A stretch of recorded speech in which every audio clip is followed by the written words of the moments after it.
New at 9, if you go to a food pantry or a food bank, you may have noticed less fresh fruits and produce. The United States Department of Agriculture is cutting $1 billion in funding for 2 programs. Fox 23's Paris Rain joins us live in our newsroom after talking to Hunger Free Oklahoma about how these cuts could impact green country. Nathan Shea, those 2 programs support schools and food banks while allowing them to buy from local farmers. But without that money, the food insecurity number for Oklahoma could rise.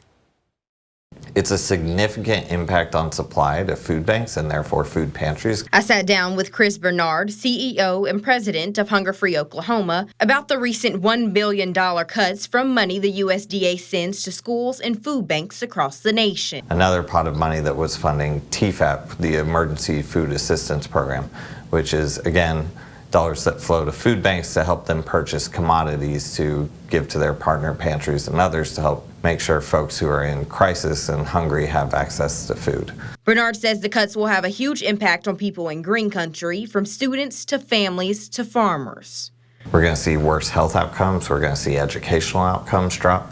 We're going to see all these other kind of snowball effects because people don't have the food they need to meet basic health needs. Bernard says it's a huge concern, especially when you already have food prices rising and demand of food pantries is higher than ever. So in our total food insecurity system, 95% of it is federal dollars. Only 5% is charitable, right? And charitable is super crucial because that meets people where they are in crisis. They don't have to fill out a bunch of paperwork. They get what they need because they're hungry right now. He says nearly $25 million in the next year will be lost due to the funding cuts. That's a huge amount of dollars, right?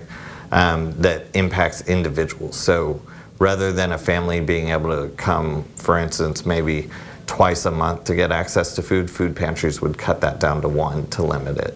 Or they would cut how much food you get when you come, right? All of that means people are going to sacrifice meals or they're going to sacrifice something else. The Hunger Free Oklahoma website says Oklahoma has some of the worst food insecurity in the nation, at 15.4% of Oklahoma households being food insecure. If we're talking about, making America healthy again and prioritizing fresh and healthy food, those are the sorts of programs you want to keep going. And the more we cut the budgets, the less access to healthy food you're going to have because that's the more expensive option for these families. Bernard says he got word last Friday that some of the funds are now assisting with bird flu research.